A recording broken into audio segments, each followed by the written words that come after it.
जय श्री कृष्ण। राधे राधे दोस्तों बहुत सारे भक्त ऐसा कहते हैं कि हम वर्षों से लड्डू गोपाल की सेवा कर रहे हैं, पर मेरे लड्डू गोपाल ने कभी मुझे अपने होने की अनुभूति नहीं करवाई, मेरे साथ कभी कोई लीला नहीं की है। मैं कैसे समझूं कि मेरे कान्हा ने मेरी सेवा को स्वीकार किया है? मेरे लड्डू गोपाल कभी मेरे साथ कोई लीला क्यों नहीं करते? तो दोस्तों मैं आप लोगों को बता दूं कि जो भक्त लड्डू गोपाल की सेवा करते हैं, जिनके घर लड्डू गोपाल विराजित है, यकीन मानिए हर वक्त हर क्षण लड्डू गोपाल आपके साथ लीलाएं कर रहे हैं। ठाकुर जी आपसे क्या चाहते हैं, क्या उम्मीद करते हैं, क्या अपेक्षा करते हैं, आपसे वो कैसे सेवा लेना चाहते हैं, ये सभी आपके लड्डू गोपाल कई माध्यमों से आपको संकेत देते हैं। कभी किसी वीडियो के माध्यम से, कभी किसी और को देखकर, कभी आपके मन में वो भाव उत्पन्न करके, कभी किसी और की सेवा को देखकर, या फिर कभी ऐसा भी होता है कि आप किसी चीज को देखकर ये समझ जाएं कि आपके लल्ला को यह खाने की इच्छा हो रही है, आपके लड्डू गोपाल को वो चीज चाहिए, वो आपसे ऐसे सेवा लेना चाहते हैं। मतलब बाल गोपाल अपनी सेवा से जुड़ी हर एक संकेत अपने भक्तों को देते हैं। बस आप भक्तों को जरूरत है उन संकेतों को समझने की, उन संकेतों पर विचार करके उसके अनुसार सेवा करने की। और यह भाव आप में कब आएगा? जब आप अपने साथ घटने वाली हर एक छोटी छोटी घटनाओं को लड्डू गोपाल से जोड़कर देखोगे, या फिर जब आप किसी और के साथ घटी हुई घटनाओं को सुनकर उस पर यकीन करोगे। अगर आपके सामने कोई ऐसा वीडियो आ जाता है या आपसे कोई कुछ कह देता है, तो आप यह मानोगे कि मेरे लड्डू गोपाल का ही यह संकेत है, तभी वो व्यक्ति मुझसे मिला, तभी उसने मुझसे ये सारी बातें की, या फिर ये वीडियो मेरे आगे आया। मतलब मानिए कि आपको हर एक चीज को ठाकुर जी से जोड़ना है और हर एक भाव में यह मानना है कि मेरे लड्डू गोपाल की ये इच्छा है। तो यहाँ मैं यह भी स्पष्ट कर दूं कि ये वीडियो जब आप तक पहुँचा है और अभी आप इस वीडियो को देख रहे हैं, तो आप इस वीडियो पर भी निसंकोच भाव लाइए। यह मानिए कि यह वीडियो आप तक पहुँचना भी आपके लड्डू गोपाल का ही संकेत है, नहीं तो हजारों वीडियो के बीच यह वीडियो आप तक ही क्यों पहुंचता? आपने इस वक्त ही इस वीडियो को क्यों देखा? देखिए दोस्तों, मानो तो शिव, ना मानो तो पत्थर, इसलिए भगवान पर, ईश्वर पर विश्वास करना सीखिए। और दोस्तों आज की यह लीला कथा सुनकर आप सभी भाव विभोर उठोगे।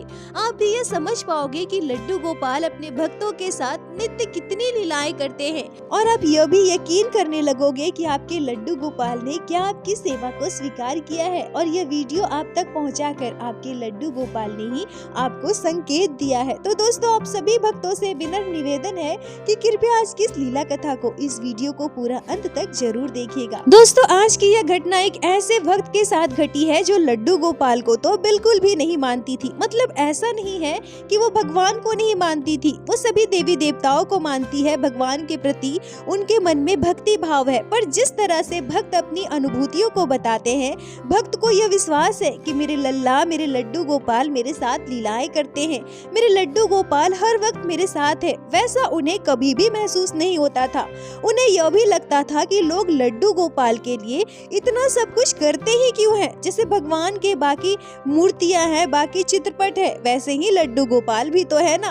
फिर लड्डू गोपाल का इतना ध्यान रखना, बच्चे की तरह उनकी सेवा करना, तो ये सारी चीजें कहीं ना कहीं फिजूल है, बहुत ज्यादा है। अगर इतना ही समय हम कहीं और लगाएंगे तो हमें शायद वहाँ से कुछ फायदा हो जाएगा। मतलब ऐसा समझिए कि वो भगवान को तो मानती थी, पर लड्डू गोपाल के चमत्कारों पर, उनकी लीलाओं पर, लड्डू गोपाल की चैतन्य भाव से सेवा करने पर उन्हें बिल्कुल भी विश्वास नहीं था। मतलब लड्डू गोपाल ने अभी कुछ दिनों पहले उनके साथ जब ये लीला की, तभी से उन्होंने लड्डू गोपाल को महसूस किया है, लड्डू गोपाल की लीलाओं को अनुभव किया है।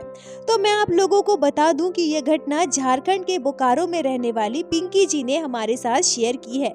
पिंकी जी कहती है कि मेरी शादी पिछले साल जून के महीने में हुई है। रील बनाने का, वीडियो बनाने का मुझे बहुत ज्यादा शौक है। वैसे मेरे पड़ोस में, मेरे मायके में, आसपास किसी के घर लड्डू गोपाल विराजित नहीं थे। मुझे यह भी पता था कि लड्डू गोपाल की सेवा होती है, पर उनकी सेवा पद्धति क्या है, कैसे की जाती है, मुझे इन सब चीजों की जानकारी नहीं थी। पर जब मैं पहली बार YouTube पर लड्डू गोपाल की सेवा से जुड़ी वीडियो देखी तो मुझे बड़ा ही अजीब लगा। अब जब मैं मोबाइल चलाती थी तो मेरे सामने लड्डू गोपाल का short video, long video YouTube पर आ जाया करता था, तो मैं अब उसे देखने लगी और धीरे धीरे मुझे वो सारी वीडियो बहुत अच्छी लगने लगी। मतलब लड्डू गोपाल का विग्रह मुझे बहुत प्यारा लगने लगा था। फिर मैंने जब सोचा कि भक्त लड्डू गोपाल के साथ इतनी सारी चीजें क्यों करते हैं, क्यों लड्डू गोपाल का ध्यान एक बच्चे की तरह रखा जाता है, तो मुझे कहीं न कहीं लगा कि ये बहुत ज्यादा कर रहे हैं। भगवान तो भगवान ही है ना। हमारे घर पर तो बाकी सारे भगवान की मूर्तियां हैं, चित्रपट है, उनकी सेवा तो हम ऐसे नहीं करते, फिर लड्डू गोपाल की ही क्यों? सच कहूँ तो लड्डू गोपाल मुझे प्यारे तो लगते थे, पर लड्डू गोपाल के प्रति मेरे मन में कोई भाव तब तक नहीं था। मैंने सोचा कि लड्डू गोपाल का विग्रह तो कितना प्यारा होता है, कितने सुंदर लगते हैं, तो क्यों ना मैं भी लड्डू गोपाल को घर लेकर आऊं। और वैसे हमारे घर में तो मेरी सासू माँ पूजा पाठ करती है और प्रत्येक दिन धूप बाती भी करती है, तो मैं लड्डू गोपाल को भी धूप बाती कर दिया करूंगी। और कभी कभी जब मुझे समय मिलेगा या फिर कोई त्योहार वगैरह होगा तो मैं लड्डू गोपाल का सुंदर श्रृंगार करूंगी, उन्हें बहुत अच्छे से तैयार करूंगी और वीडियो भी बना लूंगी। अब इसी भाव से लड्डू गोपाल को मैं घर लेकर आई। पिछले साल 2023 जन्माष्टमी पर हम लड्डू गोपाल को घर लेकर आए थे। अच्छा, मेरी सासू माँ को भी लड्डू गोपाल की सेवा के बारे में ज्यादा जानकारी नहीं थी। उन्हें भगवान श्री कृष्ण के बारे में तो पता था, पर मेरी सासू माँ को लड्डू गोपाल के बारे में ज्यादा कुछ पता नहीं था। बस इतना पता था कि लड्डू गोपाल भगवान श्री कृष्ण के बाल स्वरूप है। और क्योंकि मेरे ससुराल में भी आसपास किसी के घर लड्डू गोपाल की सेवा नहीं होती थी और मेरी सासू माँ तो सोशल मीडिया से इतनी ज्यादा जुड़ी हुई नहीं है, उन्हें मोबाइल चलाना, वीडियो वगैरह देखना ये सब कुछ नहीं आता है, तो उन्हें मोबाइल के माध्यम से भी कभी किसी चीज की जानकारी नहीं मिलती थी। तो अब लड्डू गोपाल के हमारे घर आने के बाद मैंने ही उनकी सेवा प्रारंभ की। मतलब मैं लड्डू गोपाल की सेवा इस भाव से शुरू की थी कि जब मुझे समय मिलेगा, जिस दिन मेरी इच्छा होगी, उस दिन मैं लड्डू गोपाल का स्नान श्रृंगार कर दूंगी, उन्हें खूब अच्छे से सजाऊंगी और फिर लड्डू गोपाल के साथ कुछ वीडियो भी बना लूंगी, उनके फोटोज भी क्लिक कर लूंगी। नहीं तो लड्डू गोपाल वैसे ही मंदिर में विराजित रहेंगे जैसे कि मंदिर के बाकी सारे देवी देवताओं की मूर्तियां हैं, चित्रपट है। पिंकी जी कहती हैं कि मुझे लड्डू गोपाल का स्वरूप बहुत प्यारा लगता था। घर का काम जिस दिन मैं जल्दी पूरा कर लेती थी, सुबह जब मेरे सारे काम खत्म हो जाते थे, उस दिन मैं लड्डू गोपाल को सुंदर पोशाक पहनाती थी, उनका श्रृंगार करती थी। और जिस दिन घर के काम में मुझे देर हो जाए, उस दिन प्रत्येक दिन की भांति बस दिया बाती कर दिया करती थी। पिंकी जी कहती हैं कि YouTube पर वीडियो देख देख कर मुझे लड्डू गोपाल की संपूर्ण सेवा विधि के बारे में अच्छे से पता था। मैं देखा करती थी कि भक्त कैसे अपने लड्डू गोपाल की सेवा करते हैं।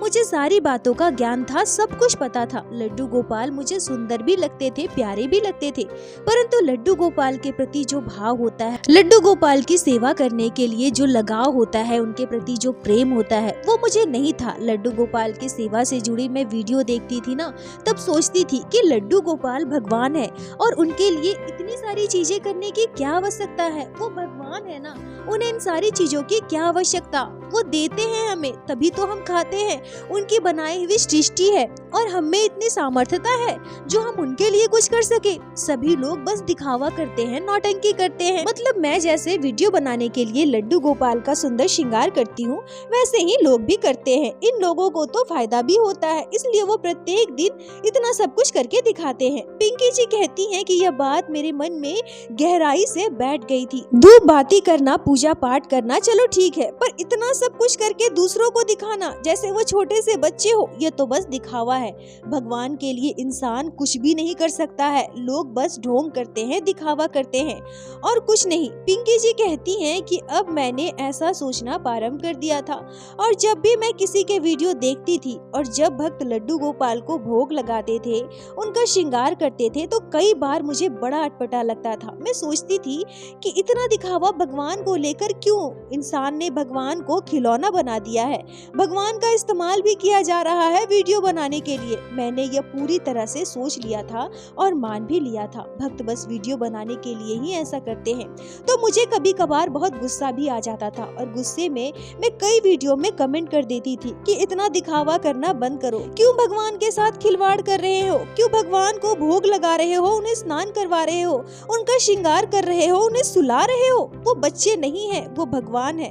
पिंकी जी कहती कहती हैं कि ऐसे ही मेरी सोच थी और जैसा कि मैंने बताया, मैं लड्डू गोपाल की सेवा बिल्कुल भी नहीं करती थी। बस मेरे मन के अनुसार जब मुझे समय मिल जाए और कभी कभार नई पोशाक पहनाने का, श्रृंगार करने का मन हो, वीडियो बनाने का मन हो तो मैं कर लिया करती थी। ऐसे ही कुछ महीने बीत गए। हमारे घर का जो मंदिर है वो हॉल में ही है। हॉल में ही दीवार में एक बड़ा सा मंदिर बना हुआ है, अलमारी के जैसा, और वहीं हम लोग पूजा पाठ करते हैं और लड्डू गोपाल भी वहीं विराजित है। और हॉल में ही हमारा एक बड़ा सा टीवी लगा हुआ है। लड्डू गोपाल को हमारे घर आए हुए लगभग 7 महीने बीत गए थे। तभी एक दिन मेरे साथ एक आश्चर्यजनक घटना घटी। मैं कई दिनों से खीर बनाने का सोच रही थी। मुझे बहुत इच्छा हो रही थी खीर खाने की, तो मैं सबके लिए खीर बनाई। बहुत अच्छे से खूब सारा मेवा डालकर, दूध डालकर, ड्राई फ्रूट्स डालकर मैंने अच्छा सा खीर बनाया। और जैसा कि मैंने बताया, मैं लड्डू गोपाल की सेवा नहीं करती थी। वो घर के मंदिर में बस बैठे रहते थे। तो रात को खाना पीना खाने के बाद हम सभी लोग बैठकर टीवी देख रहे थे। तभी मैं सबके लिए खीर लेकर आती हूँ। मेरी सासू माँ, ससुर जी खीर खाकर अपने कमरे में सोने चले जाते हैं और मेरे हस्बैंड को ठंडी खीर खाना पसंद है। तो उन्होंने मुझसे कहा कि मेरे हिस्से का खीर फ्रिज में रख दो, मैं कल सुबह खा लूंगा। अब जब मेरे ससुर जी और सासू माँ खीर खाकर अंदर कमरे में चले गए और मेरे हस्बैंड भी अपने ऑफिस का कुछ काम करने के लिए हॉल से उठकर कमरे में चले गए और वहाँ अंदर कमरे में बैठकर लैपटॉप पर काम कर रहे थे। अब मैं हॉल में अकेली बैठकर टीवी देख रही थी। टीवी में न्यूज चैनल चल रहा था। अब मैं अपना खीर कटोरी में लेकर आती हूँ और वहाँ बैठकर टीवी देखते हुए खीर खाने लगती हूँ। अब मैंने जैसे ही खीर का पहला चम्मच मुंह में डाला, खीर बहुत स्वादिष्ट बनी थी। मुझे खीर बहुत अच्छी लगी। मैं मन ही मन सोचती हूँ कि आज तो खीर बहुत अच्छी बनी है। पर जब मैं दूसरा चम्मच मुंह में डालने जाती हूँ तभी मेरे कान में जैसे कोई आवाज आती है, मुझे भी खिलाओ ना, मुझे भी खानी है। पिंकी जी कहती हैं कि मैं एकदम से चौंक गई। ये किसने कहा? और आश्चर्यजनक बात तो यह थी कि मुझे ऐसा आभास हुआ कि जैसे किसी छोटे बच्चे की आवाज हो, जबकि जो मैं न्यूज देख रही थी उसमें कोई बच्चा नहीं था। मेरा शरीर जैसे पानी हो गया। कुछ सेकंड के लिए मैं बिल्कुल डर गई थी। फिर मैंने सोचा कि ये मेरा वहम होगा, यहाँ कहाँ कोई छोटा बच्चा है। अब इस बात पर ध्यान ना देते हुए मैंने फिर से खीर खाना शुरू कर दिया। तभी मुझे ऐसा लगा जैसे कोई मुझे देख रहा है। मतलब वहाँ बैठकर मैं खीर खा रही थी, पर मुझे ऐसा आभास हो रहा था जैसे कोई लगातार मुझे घूर रहा हो, मुझे देख रहा हो। पिंकी जी कहती है कि ये पहली बार था जब मेरे साथ ऐसा कुछ हो रहा था। यह घटना इसी वर्ष मार्च के महीने की है। पर जब मुझे ऐसी अनुभूति हुई तो मैंने इसकी ओर ज्यादा ध्यान नहीं दिया और मैंने खीर खाया। फिर मैं जाकर कमरे में सो गई। तभी दूसरे दिन जब मैं अपना मोबाइल चला रही थी, यूट्यूब पर वीडियो देख रही थी, तभी मैंने एक वीडियो देखा जिसमें भक्त अपने लड्डू गोपाल को खीर का भोग लगा रही थी। भक्त ने बड़े ही प्रेम से ढेर सारा मावा, दूध, ड्राई फ्रूट्स डालकर लड्डू गोपाल के लिए खीर बनाया और वो अपने लल्ला से बातें करते हुए लड्डू गोपाल को प्रेम से खीर का भोग लगा रही थी। अब जब मैंने ये वीडियो देखा तो मेरे मन में एक अलग ही भाव उत्पन्न हुआ। मुझे कुछ अलग महसूस हुआ। पर फिर से मैंने अपने मन की बात को, अपने भाव को ना समझते हुए इसमें दोष निकाला। मैं सोचने लगी कि देखो, खुद को खीर खाने की इच्छा है और लड्डू गोपाल को खीर खाना है, ऐसा बोलकर खीर बना रही है। बस वीडियो में सबको दिखा रही है, लड्डू गोपाल को खीर खिला रही है। अरे कल मैंने भी तो खीर बनाया था ना अपने लिए। अब मैं क्या करूँ? मैं जाकर लड्डू गोपाल को भोग लगाऊं या सबको दिखाऊं कि देखो मैं अपने लड्डू गोपाल का कितना ध्यान रखती हूँ, उनकी सेवा कर रही हूँ, लड्डू गोपाल को खीर बनाकर खिला रही हूँ। मैं भी ऐसी झूठी मूठी बातें बनाऊं क्या? क्या हो गया है लोगों को? लोग क्यों नहीं समझते ये भगवान है? अरे इन्हें इन सब चीजों की क्या आवश्यकता है? लोग वीडियो बनाने के लिए कितना नीचे गिर सकते हैं। दोस्तों, पिंकी जी कहती हैं कि यहाँ मेरे लड्डू गोपाल का संकेत था। लड्डू गोपाल मुझे संकेत दे रहे थे कि उन्हें भी खीर खाना है, पर मैं उनके संकेत को समझ ना पाई। दूसरे भक्तों में ही दोष ढूंढने लगी और मुझसे सबसे बड़ी भूल भी यही हुई। अब ऐसा हुआ कि मेरे साथ प्रायः कुछ न कुछ ऐसी घटनाएं घट जाती थी जो मुझे अचंभित कर देती थी। मेरे रोंगटे खड़े हो जाते थे।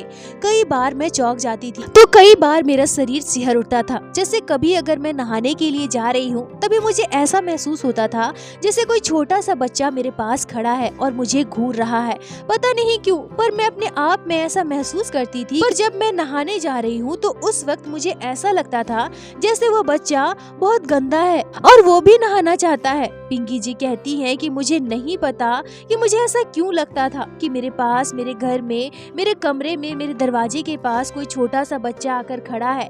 मैं जब भी अपने बिस्तर पर सोने जाती थी तो मुझे ऐसा महसूस होता था जैसे वो बच्चा भी सोना चाहता है और वो नींद से लुढ़क रहा है। जब मैं अपने घर पर किसी के लिए नए कपड़े खरीद कर लाती थी तो ऐसा लगता था जैसे कोई छुप छुप कर, घूर कर मुझे देख रहा है असहाय नजरों से, ऐसा मानो कि वो मुझसे कह रहा हो कि मेरे लिए भी नए कपड़े लेकर आओ ना, मेरे नए कपड़े कहाँ हैं। मतलब कुछ दिनों में ऐसा हो गया था कि मैं कुछ भी करूं तो मुझे हर जगह कोई छोटा बच्चा महसूस होता था। ऐसा लगता था जैसे वो बच्चा असहाय नजरों से मेरी ओर देख रहा है, मुझसे किसी चीज की उम्मीद कर रहा है। पर सच कहूँ तो मुझे कभी कोई दिखाई नहीं दिया, ना ही मैंने कभी किसी को सुना, ना ही मैंने कोई सपना देखा। बस मुझे ऐसी अनुभूति हुआ करती थी। अब कहीं न कहीं मेरे मन में डर बैठ गया था। मैं डरने लगी थी, सोचने लगी थी कि कहीं हमारे घर पर, हमारे परिवार पर किसी नकारात्मक ऊर्जा का वास तो नहीं। क्यों मुझे ऐसी अनुभूति होती है? क्यों मुझे कोई छोटा सा बच्चा अपने घर के आसपास, अपने घर में, अपने आसपास महसूस होता है? अगर कुछ भी होता तो मुझे दिखाई देता ना, अगर कुछ नहीं है तो फिर मुझे ऐसा महसूस क्यों होता है? ये सारे सवाल सोच सोच कर मैं अंदर ही अंदर घुटती थी। मैं पढ़ी लिखी आजकल के जमाने की लड़की हूँ, तो इन सारी चीजों पर विश्वास करने का मन भी नहीं करता था। नकारात्मक ऊर्जा होती है या फिर नहीं होती, मुझे इस पर भी संकोच था। मतलब सारी चीजें महसूस करने के बाद भी अभी भी अपने अंदर मैं हिम्मत बनाई थी कि नहीं, ऐसा कुछ नहीं है, ऐसा कुछ होता ही नहीं है, मेरा वो भ्रम है। तभी मार्च 2024 में मेरे साथ एक रोंगटे खड़े कर देने वाली घटना घटती है। पिंकी जी कहती है कि मैं घर के काम कर रही थी, तभी मैं बाथरूम गई और बाथरूम में पानी से भरा हुआ एक बाल्टी में उठा लेती हूँ। अब वो बाल्टी तो हमेशा से ही मैं उठाती थी, पर पता नहीं कैसे पर मेरे हाथ में मोच आ गया। मुझे बहुत दर्द होने लगा था, इतना दर्द कि मुझसे बर्दाश्त नहीं हो रहा था। फिर मेरे हस्बैंड मुझे लेकर अस्पताल गए, जहाँ डॉक्टर ने दवा दिया, जेल दिया, सारी चीजें दी और घर आने के बाद मैंने दवा भी लिया। तब थोड़ी राहत महसूस हुई। फिर सभी ने मिलकर खाना खाया और मैं अपने कमरे में सोने चली गई। तभी रात के लगभग 12:30 बजे मेरी नींद खुल जाती है, क्योंकि दवा का असर तब तक खत्म हो चुका था। अब मेरे हाथ में फिर से जोरों का दर्द शुरू हो गया। घर पर सभी सो रहे थे। मैं किसी से कुछ कहूँ भी तो कैसे कहूँ, मुझे कुछ समझ में ही नहीं आ रहा था। तभी थोड़ी ही देर के बाद मुझे ऐसा लगा जैसे मुझे गहरी नींद आ गई हो। मेरी आंख बंद हो गई है, पर अब भी मैं सो नहीं पाई थी, पर मेरी आंख बस बंद हुई थी। अभी भी मुझे दर्द हो रहा था। फिर मैं एकदम से शांत हो गई। तभी मेरे साथ जो घटना घटी उसे सुनकर आप सभी के रोंगटे खड़े हो जाएंगे।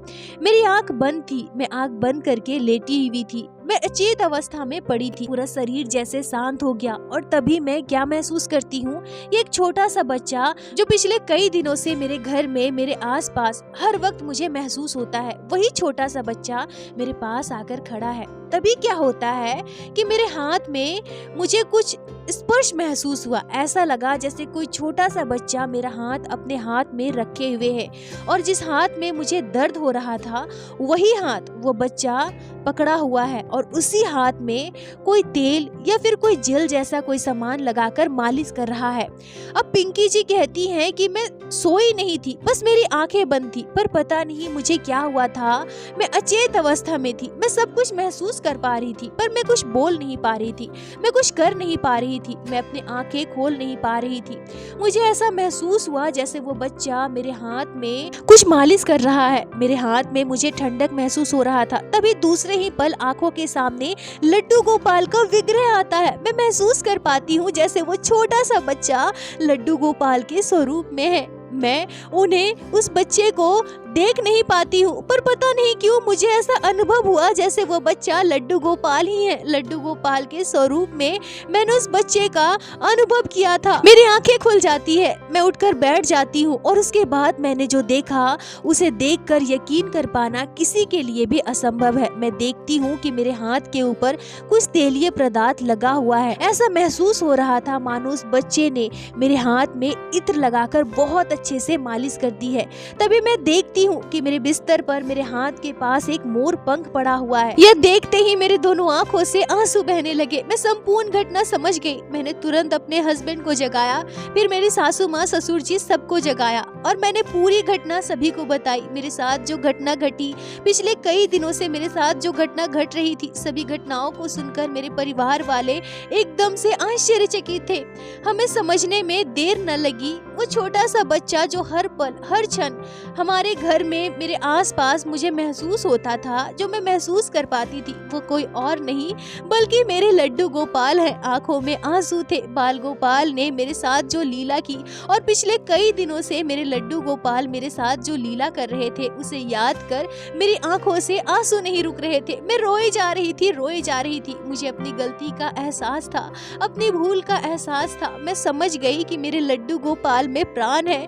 मैं दूसरों की वीडियो देखती थी, दूसरों में नुक्स निकालती थी। मैं ये समझती थी कि लड्डू गोपाल भगवान की मूर्ति है, उनके लिए भक्त कुछ नहीं कर सकते हैं और उन्हें किसी चीज की आवश्यकता भी नहीं है। पर जब मैंने यह अनुभव किया, उसके बाद मैं ये कैसे कह दूं कि लड्डू गोपाल मात्र एक मूर्ति है। मैंने जब जब खाना खाया, मुझे महसूस हुआ कि कोई छोटा सा बच्चा असहाय नजरों से मेरी ओर देख रहा है, मुझसे खाना मांग रहा है। जब मैं नहाने जाती थी, तब भी मुझे कोई बच्चा बिल्कुल गंदे कपड़ों में महसूस होता था। मैं महसूस कर पाती थी कि कोई बच्चा मेरे आस पास है और उसे भी नहाने की इच्छा है। जब मैं सोती थी तो मुझे ऐसा लगता था कि कोई बच्चा नींद में लुढ़क रहा है। जब मैं नए कपड़े खरीद कर लाती थी तो मुझे ऐसा लगता था जैसे कोई बच्चा फटे पुराने वस्त्र पहनकर मेरे पास खड़ा है, वो मुझसे नई पोशाक की मांग कर रहा है। मतलब मैं जो भी करती थी, मुझे ऐसा अनुभव होता था कि कोई बच्चा चुपचाप रोते हुए मुझे देख रहा है, उदास होकर, असहाय होकर मुझसे उम्मीद कर रहा है।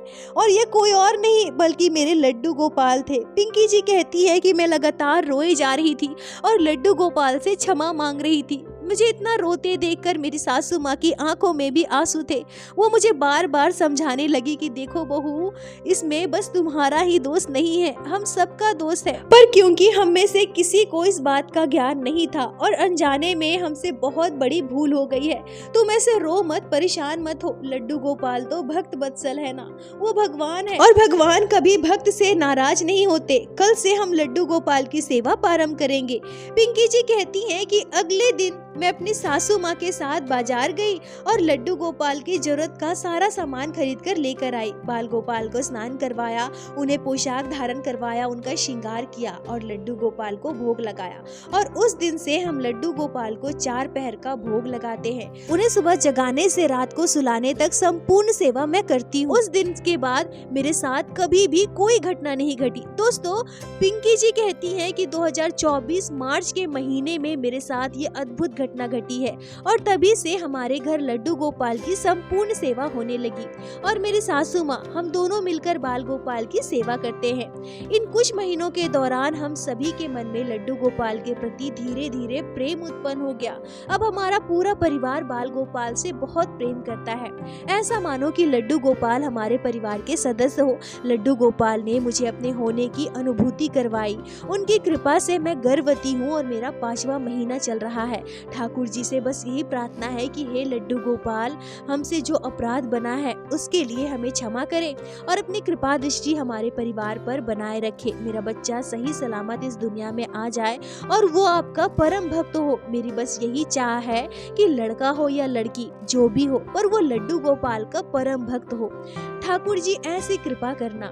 दोस्तों, यह घटना बिल्कुल अद्भुत, रोंगटे खड़े कर देने वाली है। हमारे लड्डू गोपाल जड़ नहीं है, वो चैतन्य है। उनमें चैतन्य का भाव रखिए। महसूस कीजिए कि लड्डू गोपाल आपके घर में साक्षात है। जैसे आपको भूख लगती है, जैसे आपके बच्चों को भूख लगती है, वैसे ही कान्हा को भी लगती है। और जैसे हम सभी को गर्मी लगती है, सर्दी लगती है, वैसे हमारे लड्डू गोपाल को भी लगती है। बाल गोपाल के प्रति भक्ति का भाव भले ही कम हो, पर प्रेम होना चाहिए। और दोस्तों, इस घटना पर आपके क्या विचार है, आपके क्या राय है, कमेंट में जरूर बताएं। मुझे आप सभी के कमेंट का इंतजार रहता है। और प्रत्येक दिन की भांति लीला कथा के अंत में मैं आप सभी भक्तों से हाथ जोड़कर प्रार्थना करूंगी। ठाकुर जी की भक्ति कीजिए, लड्डू गोपाल की सेवा कीजिए, नाम जाप कीजिए और एक बार मेरे साथ प्रेम से कहिए, बोलो बांके बिहारी लाल की जय, लड्डू गोपाल की जय, जय जय श्री राधे दोस्तों, यदि आप लोगों को आज की यह लीला कथा अच्छी लगी हो, आपके हृदय को स्पर्श की हो, तो कृपया वीडियो को लाइक कर अपने दोस्तों के साथ शेयर अवश्य करें, जिससे बाकी भक्त भी लड्डू गोपाल की इस अद्भुत लीला कथा का श्रवण कर सके। और हमारे चैनल को सब्सक्राइब करें, जिससे प्रत्येक दिन आप लोग हमारे चैनल पे श्री बांके बिहारी श्री लड्डू गोपाल की अद्भुत लीला कथाएं श्रवण कर सके। दोस्तों, यदि आपके जीवन में घटी हो कोई भी चमत्कारी घटना या लड्डू गोपाल ने कभी भी की हो कोई भी लीला जिसे आप हमारे साथ शेयर करना चाहते हैं, तो कृपया हमें इंस्टाग्राम पे मैसेज करें। हम आपसे कांटेक्ट करेंगे और आपकी उस लीला कथा को हमारे चैनल पे बाकी सारे भक्तों के साथ शेयर अवश्य करेंगे। लड्डू गोपाल की कृपा आप पर और आपके पूरे परिवार पर बनी रहे। राधे राधे दोस्तों।